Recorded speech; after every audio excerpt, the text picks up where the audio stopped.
And ladies and gentlemen, he's one of the all-time greats, my buddy, Mr. John Wayne. You're listening to the John Wayne Gritcast with me, Ethan Wayne. The hell I was. We're talking all about the life and legacy of my father. John Wayne. Mr. John Wayne. John Wayne is the United States of America. Slap some bacon on a biscuit and let's go. Well, Dan, thank you so much for joining us. I don't know if you know anything about our podcast. Yeah, I listened to it. I heard Centil's Dr. Centil's great cast, and I don't know if I'm as interesting as her, but she kind of she took me back because one, she's very attractive and she's very outgoing and she's very bold and dynamic, and just made me feel kind of like an idiot for a little while. On that. She's a super smart person for sure. Yeah, she was great to have on, and I'm glad to have the relationship. So I'd like to introduce people to you, and I want to make sure I get this right. But Dr. Dan Nelson is a John Wayne Alumni Fellow, a board-certified surgical oncologist, and an active duty service member. Yes, so that is correct. Obviously, this podcast is about John Wayne and all things that have flowed from John Wayne. And I thought you'd be a great person to sort of tell us a little bit about what the John Wayne Fellowship is to those who are in cancer, because he's known pretty well in cancer, but not so much to the world at large. Yeah, so I mean, obviously, it's got a huge amount of history associated with the with the fellowship program and the institution, and that's definitely over, what is it, 40 years now? Yeah, 40 years now. So, I mean, quite the legacy of training surgical oncology fellows and doing, practice-changing research, those kinds of things. So, I mean, certainly everyone within the field of surgical oncology is aware of the, of the program and the institute and all the contributions they've, made to cancer care, for sure. And as a young doctor, as you're going through your training, I think you started at Arizona State, got your bachelor's, and then off to Des Moines University to do medical school. Yep, yeah, a small private school in Des Moines, Iowa. Spent 4 years there for medical school, and then we moved to Fort Lewis, Washington, where Madigan Army Medical Center is. That's where I did my general surgery residency training.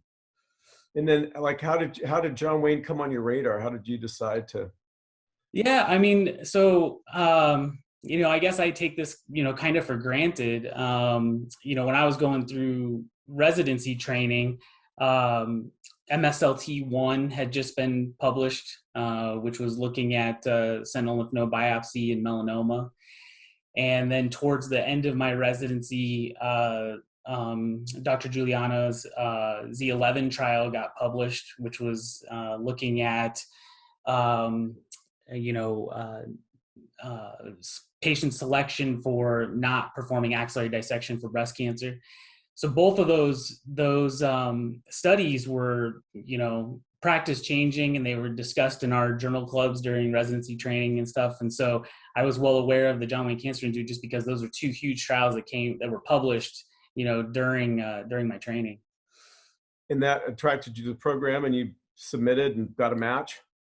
Yeah, I mean, it's so I went through the match. I can't say that I quite understand the whole process. It's pretty complicated, but at the time when I applied, there was about 20 programs, like surgical oncology fellowship programs.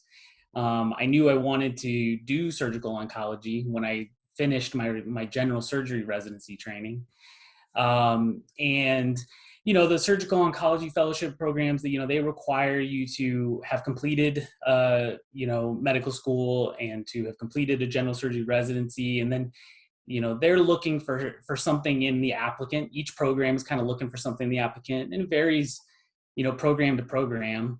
In general, they're kind of looking at your body of work, research publications, scholastic achievements, letters of recommendation, those kind of things. And they're trying to figure out who you are and whether you're a good fit for their program. And then you are looking at, what that program's resources are, and case volume and case complexity. And so the two of you, the programs and yourself, are trying to find a good match where, they can,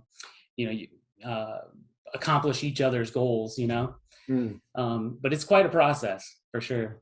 And then when you're done with the fellowship program, it's a general, so you're doing all different types of surgeries, correct?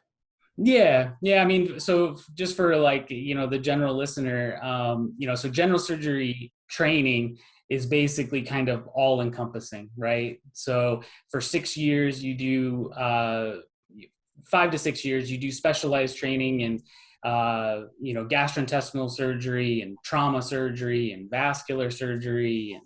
And you kind of get the full breadth of that. And then there's all different types of fellowship, but surgical oncology in particular, basically kind of encompasses a group of solid tumors.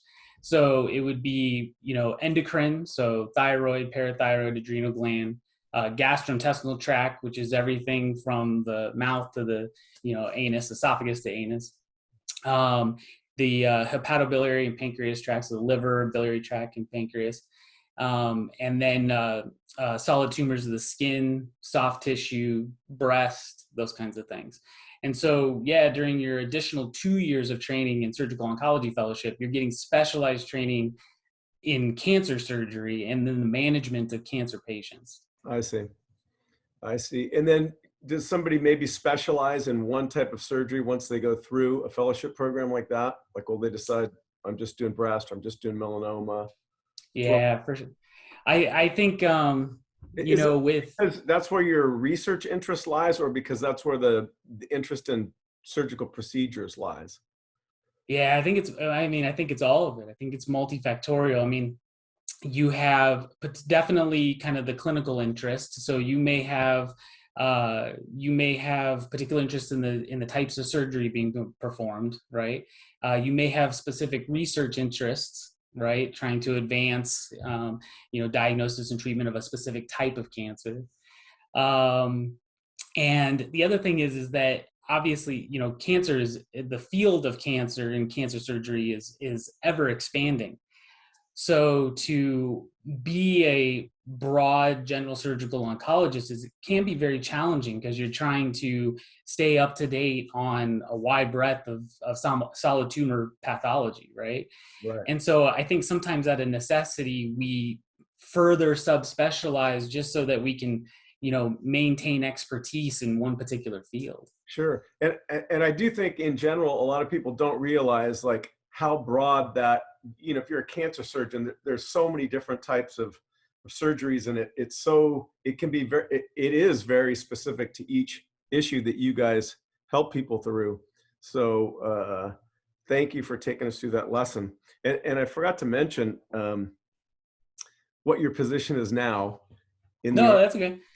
So thank you for your service, Dan. Yeah, no, my pleasure. So I'm an active duty lieutenant colonel. I'm stationed at Fort Bliss at William Beaumont Army Medical Center, which is in El Paso, Texas. And I'm an associate professor of surgery at the Uniformed Services University, which is our military medical school. It's like the West Point of medical schools in Bethesda, Maryland. And so, kind of a couple of hats there. But right now I'm stationed in El Paso, Texas, and I'm one of our surgical oncologists here. And is Fort Bliss living up to its name? Yeah. I mean, El Paso is a great town. It really is. It's, first of all, I mean, I love living in Texas. This is my first time in Texas. I've lived all over. So I've lived in the Midwest and the Pacific Northwest and beautiful Southern California. But Texas is amazing. And El Paso is a great town, really good community. I've definitely enjoyed it here for sure. I agree. I have another good friend in El Paso who I've known, since maybe 1980. And he has a Learjet operation out there. And so nice. I talk to him all the time and stop by any chance I get. But I was looking up some interesting facts on Fort Bliss, that it's the largest block of land that is in that as a military base. I think it's over 1 million acres, around 1 million acres, and that they can actually connect to White Sands and a couple other ones to make it even larger. So it's a massive place. And, I also saw a bunch of the new infrastructure. I watched some YouTube videos on it. It's pretty interesting. I mean, what a massive complex. And it looks like you have really nice facilities there. Yeah. You obviously listeners can't see it, but this is our new hospital that just got built out on the east side of the base. It's beautiful. Yeah. I hide it, but we have this beautiful, this is in the front of the hospital, this iron artwork of an eagle. And you can see that the beak of the eagle is made of additional birds. So it's like, so it's like eagles going up along the beak. It's beautiful at night. Oh. Yeah, it looks nice. And we've been in Texas a lot. I've been in Texas a lot this year. We built a museum called John Wayne and American Experience in the Fort Worth Stockyards. So I hope we can have you guys come tour and visit that. We also have a very nice store there. Yeah. So we've been spending a lot of time going back and forth. Where did you start? Where'd you grow up? So I was actually born in Santa Monica. Oh my God. It was kind of a full circle kind of thing. I mean, I'll tell you, if there was one moment that made me, rank John Wayne as high as it was for me, it was, I had just spent a year on a overseas hardship tour in Seoul, South Korea. So I was in Seoul for a year without my family, and was flying back to the States to do my interviews. And, they took us out to Ocean Drive and had dinner just off the Santa Monica Pier. And I'm just sitting there at dinner looking at the Santa Monica Pier and thinking, like, this would be an amazing place to spend 2 years with my family after having been away a year. It kind of felt full circle. But so I was born in Santa Monica. My mom was a critical care nurse. She worked at the VA hospital there. And then Santa Monica General, which I think is like now a UCLA, like orthopedic hospital. I see. And then we moved, when I was a toddler, we moved to Phoenix. And so I was raised in Phoenix. Oh, wow. My dog's about to knock over the computer. Sorry. Katie, don't worry about that. Is that the same dog that was there when I was there? How long's it been? This dog's 5.5. Yeah, I think he would have been a puppy. Like, I remember seeing it at the office in Orange County. Yeah, I love that dog. He's there, but he's finally slowing down. And since COVID, we've all gone remote, so now it's we spend even more time together. So he's been great. I almost drove through El Paso. I drove to Texas a few weeks ago, and we ended up going up to southern Colorado and into New Mexico, and then down to Amarillo and across. Oh, nice. But I was going to come back to El Paso, and then something else happened that I didn't make it. But so you started in Santa Monica. You ended up back there for your fellowship training. And then another thing that I thought was pretty interesting is that you've been gone. You were deployed, and I don't know if you're allowed to talk about that. Yeah, I have to be careful talking about those kind of things. But yeah, I've done 2 combat tours. One to Afghanistan in 2019, and then another to Iraq in 21. I was gone for half of this year. And so as you're high level specialist doctor. So when you go over there, are you dealing with like trauma? Are you dealing with cancer patients? Are you dealing with only servicemen, or are you dealing with people in the local communities? Yeah, I mean, this is part of the multiple hats, right, that we wear as active duty physicians. So I'm always an Army surgeon first, and when I'm deployed, I'm a trauma surgeon. I see. And we do, obviously during general surgery residency training, we do a ton of trauma. And then throughout our, professional careers or staff careers, we are constantly doing, maintenance, education maintenance and competency training to make sure that even if we've subspecialized into surgical oncology or vascular surgery or minimally invasive surgery, that we're still, adept at taking care of trauma patients. So, that's a critical skill set that we have to maintain, regardless of additional subspecialties. Wow. And how long would you be gone on a deployment? It varies. It depends on, who we're deploying with and what the mission is, but anywhere from 3 months to 6 months typically for a general surgeon. And the communications are obviously pretty good in this day and age. So can you call home and Skype or Zoom or? Yeah, definitely. It really is, amazing. We kind of take it for granted. I mean, my dad was in Vietnam. It was all, writing letters and would take weeks and weeks to get there. But, for me, I can, call on Wi-Fi and FaceTime. And I started a podcast during my last deployment. Oh, really? Oh, yeah. Cool. Is that still out there? Yeah, it's from the Society of Surgery of the Alimentary Tract. So it's a gastrointestinal society, and we do a podcast called Sound Bites, where we interview authors of recent publications in the Journal of Gastrointestinal Surgery.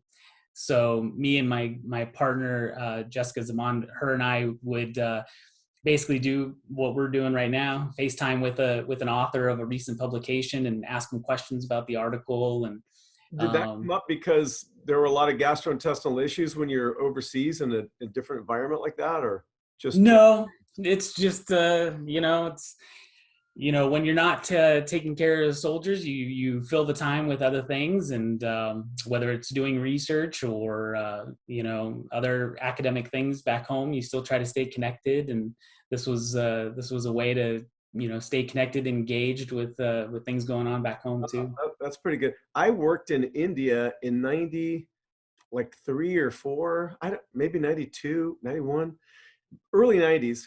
And I guess it was before mobile phones, because I would have to go from where we were staying into the little town, write down the number, hand it to a guy in like a little storefront. People would be making fun. There's one phone call on his desk, and he'd hook you up on a phone call, and I'd call home, blah, blah, blah, blah, hang up, and then you're out of touch then you go back to that little store. So it's amazing, like, what that mobile thing has done. And I remember somebody came to the office and they're like, we've got a thing where you can pay with your phone. And I'm like, why would I ever want to pay with my phone? Like, that's the dumbest thing I've ever heard. It's not. Cut to today. Right. Yeah, that's interesting. And then do you service like local communities when you guys are over there? Is it? Sometimes it all depends on the current environment. Sure. Humanitarian work is can be an important part of the mission. It all depends. All right. Well, again, thanks for all you do. That's can't be easy to disappear for 3 to 6 months at a time and go to a strange land. Yeah, it's all life experiences, and incredibly rewarding, and I wouldn't change it for anything. It's been an important part of my life. Is there any sort of, I don't know, is there one lesson or one thing that you learned going through that fellowship program that sort of stuck with you? Yeah. I think that's a great question. I mean, obviously you learn a ton from, just the daily education and, the broad breadth of pathology that you see, and all the different patients and from different walks of life and stuff. I mean, there's a lot of lessons. I'd say the biggest thing that I learned from John Wayne was really about collaboration. Whether it was collaborating with co-fellows or with alumni, that had graduated from years prior to me. There were so many people in the community in Los Angeles and Orange County that contributed to our education as fellows. Collaboration with biostatisticians for research. I think I came away understanding that collaboration is really kind of a force multiplier. You can accomplish, so much more and have, more meaningful impact through collaboration than any one individual could ever, accomplish on their own. Wow. So. Awesome. Yeah, I also heard that your wife gave you a special graduation gift. Oh my gosh. From fellowship? Yeah. Oh my gosh. You were talking 4 years ago? And you're making me remember a gift? Well, it's got a John Wayne connection. Well, are you talking about my sign? Yeah. Yeah, well, certainly. Yeah. So the sign I got, is the quote, courage is, being scared to death, but saddle up anyways. Yeah. But she gives me tons of gifts. I got to show you this. You should see this one. I'm going to change my background because you see the hospital right now, but you'll love this. She got me this a couple of years ago because I'm a big fan. I'm kind of a nerd when it. Yeah, I bet. The older I get, the bigger fan I become. But I love this. So this is my office at home, and if you can see up there. Yeah. So it's from The Searchers. Yes. It's a great photo. That's one of my favorite photos. Yeah. So you got Monument Valley in the background, and so that's up in my office. Yeah. But all kinds of stuff like that. All right. Well, we'll make sure you stay. You don't run out of John Wayne stuff. I love it. I was also going to let you know, if you ever do get over to Fort Worth, the exhibit takes you through my father's life, like birth to death, but it's not just professional, it's personal and professional and business and recreational and other business interests. And obviously he has that film legacy, but he also has now a legacy in helping people through cancer. And the last room that you go through is actually a John Wayne Cancer Foundation room, and all your names are listed in the big museum. We've got a huge wall with all his list of credits, and then there's also a wall with the list of all the graduates from the John Wayne Fellowship Program. That's awesome. It seems to be very impactful, and people like it, appreciate it. And our program's expanded. We've expanded with UCI, and we're also expanding with Texas Tech, so we'll be out your way soon. That's awesome. That's great news. We're happy about that. I think what else I was going to ask you about here. Are you working on any research currently? Any specific research? Yeah, always kind of. Well, I know you're working on it because we're participating with you a little bit.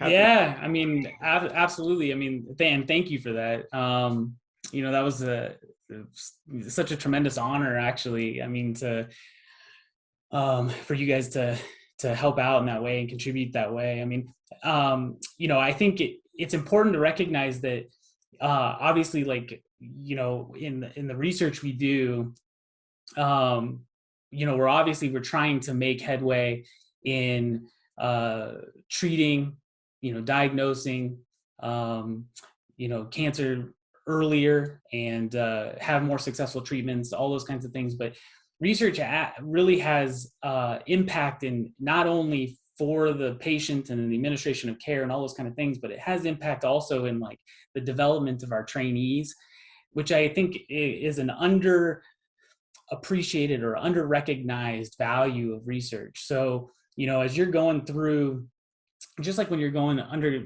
through undergraduate school, right? You're in college and you're taking a variety of classes and you're trying to find what you're interested in, what you're going to major in, what you're going to turn into a career, those kind of things. The same thing goes on during residency.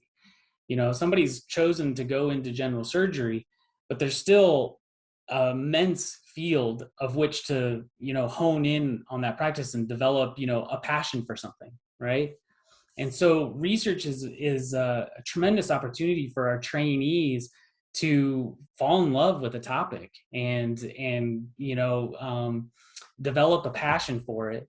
And then they get involved just like I did, right? And they want to do surgical oncology and they want to subspecialize and they want to, come up with novel, diagnoses and treatments for cancer patients, and that opens up the next big thing. And so, part of it for me, part of the passion is, I come up with questions that I want to answer, but I also really think it's important to encourage our trainees to participate in research and see if there's something within that field that they're passionate about. So I'm very active at William Beaumont with our residents in doing research. We have a bunch of abstracts that just got accepted this season at different meetings and things, and definitely the foundation's grant helped us to be able to do that. So I'm particularly, right now, I think probably the two biggest things that I'm interested in is kind of looking at operative standards, so critical aspects of the technical aspects of cancer surgery and how those impact outcomes, whether it's ensuring negative margins during a resection or procuring enough a specific number of lymph nodes, those kind of things. How do those impact outcomes? And what are the trends of people adhering to those operative standards, I think is a really important aspect of research right now. And same with adherence to guideline recommended therapy, right? So we have national guidelines that kind of say that if, a patient has this solid tumor, this stage, this is the, types of treatment they should get. And looking at, what are the trends across the country of people actually receiving that recommended care? And what are the nuances that are associated with receiving those care? Like demographic things, disparities associated with receiving, those care. So dissecting big data, like getting all the information and looking at what's happening. Yeah. It's interesting that you and I can have the same kind of cancer, get the same kind of treatment, and it may work on you and it may not work on me. Right. Yeah. So does you get into that sort of thing as well? Yeah, for sure. It's a little bit harder, so it's a little bit harder to do that with big data, because a lot of that molecular stuff, which is definitely a huge field. Dr. Sentil talked about that with you on a previous cast. And, a lot of that data isn't available in big data, sources, using like large national administrative data sets and those kind of things. I see. But what we can study, and I think is really important, is what kind of factors are involved with maybe you getting a different treatment than me, right? Yeah. And what drives that? What happens, if you go to one cancer center and I go to, another cancer center, what are the driving factors for us receiving different therapies, despite similar presentations? Right. And, understanding, trying to kind of retroactively understand the thought process that may be going into that decision-making, I think is critical. So. It's heavy stuff. So the things that excite you about cancer research right now are looking at those major trends. Yeah, I mean, all of it, right, is exciting, right? We have improving the understanding of the disease, catching cancers earlier, improving the success of the treatments that we give. How are things like blood tests? I remember back in the day, I don't know if it was Armand or Don Morton, they were talking about early detection in a blood test, and I've read something about liquid biopsies. Mm-hmm. Now this may be a way to detect things early. Is that happening now? Yeah, it's getting there for sure. I mean, there's definitely certain types of cancers. There's more and more data being published that's showing that particularly for like surveillance, it's becoming more in vogue. I think that they're still trying to figure out the best way to do it, and what particular cancers and what molecular markers to be looking for. But it's definitely getting there. Huh. Yeah. But I would say, I mean, all of cancer research like excites me, right? But but I'd say the most important thing for me, the thing that drives my questions and stuff in our own projects, is really just like, how can we do better as surgeons, right? And whether that's only in my institution or expanding to, regional or national, how can we improve to do better for our patients in any way? That's the most exciting thing. And I feel like, my dad has that legacy because he's sort of done that where, he's turned out just because he spoke words, as he was dying, and people listened and some people got behind it. There's over 200 or around 200 surgical specialists like you out there in the world. So, if you take a map of the United States, if there's only 3 over on the West Coast and, 3 over on the East Coast, there's a whole bunch of land there that's not being serviced. And now as I look at the dots of the John Wayne Alumni Fellows going across the United States, it gives me a good feeling. I feel like, gosh, this is terrific that he's got this legacy too. He's bringing people like you out that can help others who wouldn't otherwise get that specialized, that knowledgeable, that specific care that you guys can provide, because you've traveled to the hubs and the centers and, had the experiences in all these different locations and gotten to train with, guys who are the best at what they do, and then take all that knowledge out and use it different places. It's amazing. What you guys do is amazing. And we're proud and we're thrilled that you're doing it. And I hope we can just keep growing the program bigger and bigger. Yeah. Incredible impact over 40 years. I mean, if you think about, cumulatively how many patients each of those 200 fellows has taken care of. And it's not just, not every patient that you treat is a success in the, survival standpoint, but you have the opportunity to not only impact that patient, but their family members at the time to help them through a difficult situation. And so, you're talking about impact. It is a multiplier, so yeah. Definitely, thankful for the foundation and its contributions to surgical oncology for sure. We'll keep swimming. We'll keep swimming upstream. We live to support guys like you. So yeah. What do you do for fun out there in El Paso? Yeah. My wife and I, definitely try to live an active lifestyle. We obviously we participate in, charity runs and those kind of things, but we both, we do CrossFit and we have our Peloton and we take the family out for hikes and those kind of things, just try to be good examples for the boys to cool. live active lifestyle. We just, when I got back from my last deployment, we started doing Brazilian Jiu-Jitsu as a family. Really? Yeah. Yeah. Awesome.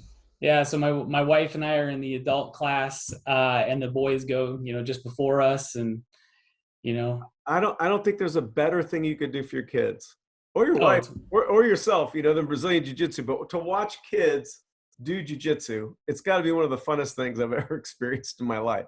It's so much fun. It's so much fun. I do Jiu-Jitsu, right? No, I didn't know that. Oh yeah. I broke my back in 2004 and I was doing yoga and I was like, okay, it's loosening it up, but I just wanted something a little bit more exciting. And when I was a kid, I did judo, when I was 8 or 9. And it was basically like that kid cried, then I cried, then that kid cried, then I cried. That was my whole judo experience. So I looked it up and I found a place in Huntington and I go up and this guy clever goes, yeah, we got judo, come on in. And I was choked and they twisted my, wrist and locked my arm, bent my knee, twisted my ankle. And I'm like, I don't remember any of this from when I was 8 years old, And he goes, oh no, this is the Jiu-Jitsu class, Jiu-Jitsu. So I'm like, okay. So I sort of stuck it out and it wasn't my goal to focus on Jiu-Jitsu, but I just kept going. And that was 15 years ago. What was 2004? Anyway, I got my black belt a couple years ago. Congratulations. Yeah. That's awesome. Oh, that's wonderful. I'm still just a white belt. We're all white belts. I'm still just a white belt. Trust me. I'm a 59-year-old guy. You just keep going. But it's it's a great, it's like music. It's like a language, you know, you learn letters and then you can make a word and then you can make a phrase and then you can make a sentence, you know, it's just, it's a great skill. I'm so excited that you guys are doing that. Yeah. I mean, for us, I mean, we really just kind of, I mean, we do this kind of all the time, whether it's, you know, each year we kind of find something that's going to take us a little bit out of our comfort zone, push us a little bit to, challenge us with a new skill, so to speak, right? Whether it's, we're all going to start taking, music lessons and each of us learn an instrument. We all get to choose which instrument we want to do, those kind of things. So I spent half of 21 deployed, but the second half, it was, when we got back, we were like, we're going to do jujitsu. And it was, I mean, for my wife, I mean, she's a princess, and so this was, she was a ballerina, in high school and college. And this is totally outside her comfort zone. She's fully addicted. I mean, she loves it.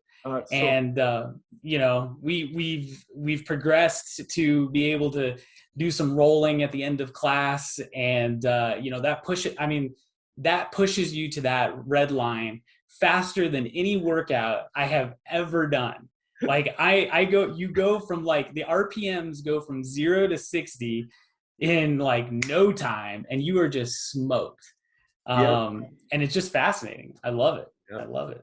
And yeah, nothing, it really does put you in a place of discomfort, and will make you, after a while you're like, oh, this guy's like sitting on my head. I can't breathe. I've got this heavy wet material over my face, but I'm fine.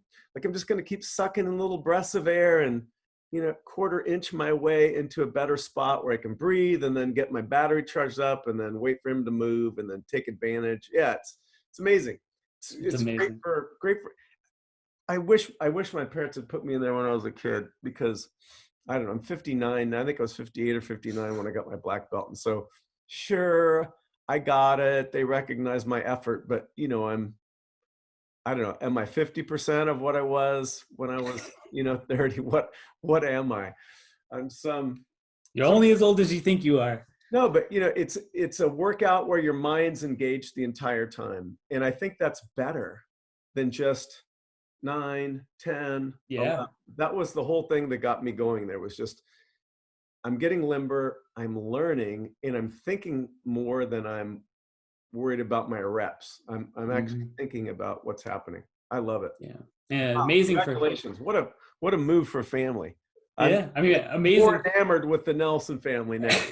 It's great, like, confidence building for the boys. They're 7 and 10. And it's great for confidence building. You can see that they carry themselves a little differently, having some, self-defense knowledge. My wife carries herself a little bit, shoulders back a little bit more. It's been a great challenge for me. I think that, the biggest thing, like my parents didn't put me in martial arts when I was a kid either. Right. But my mom did always kind of like, she always kind of fostered this love of like learning, right? Just read everything you can, take all the different kind of classes you can, right? And eventually, you'll find things that you're passionate about and, you love. And, and I've kind of carried that. That's how I decided to go into medicine. I fell in love with the biology classes, and I had an awesome biology professor, and that kind of led to the next thing and the next thing. Like, I didn't have family that were in medicine or physicians. It was just kind of self-discovery. And so I just tried to carry that on, in my adult life, where it's like, we need to try new things. And, we may not be, Mozart on the piano, but if we can, do a little bit on the piano, that's just. Hats off to you. I think that's so cool. What a fun family you guys must be. I want to go on a hike with you. Come out there and hike. But you're coming to see us soon, right? What's the date on that? Oh, in June. I think it's June 4th. June 4th, right? Well, I think we have 5 locations that we're doing the runs now, and Newport's, it's beautiful. You run right on the coast. You're overlooking the Pacific Ocean. It's just beautiful. So anyway, I'll be excited to see you and the whole family then. Is everybody coming? Everybody's coming. We're going to do the 5K because we got the boys. I've heard it's a tough 5K. I heard it's pretty like rocky. And it's just, it's like the California hills on the coast are just steep. So it takes 5K to get on top, where you can run flat. So the poor 5K is basically up and down. It's not that bad. I mean, there was a choice between the 5K and the 25K, and for the 7 and 10-year-old, we're like, we'll just all do the 5K. Yeah. But I heard that from Ms. Mulder that we get to jump into the ocean at the end. Yeah, we'll go swimming. That's what I'm looking forward to. I'm doing the 5K with you guys. All right, nice. All right, cool. Well, Dan, thank you so much for sharing yourself with us and for taking the time to talk to us. We're thrilled to be able to support you. We're proud that you're a John Wayne Alumni Fellow. We're proud of your work in the Army and what you do for our country. And just a big thank you. Look forward to seeing you. It's my pleasure, sir. Thank you so much. Thank you so much for listening to the John Wayne Gritcast. Make sure you subscribe so you never miss an episode. If you like what you heard, give us 5 stars in the Apple Podcast app and follow us on social media at John Wayne Official. Slap some bacon on a biscuit and let's go.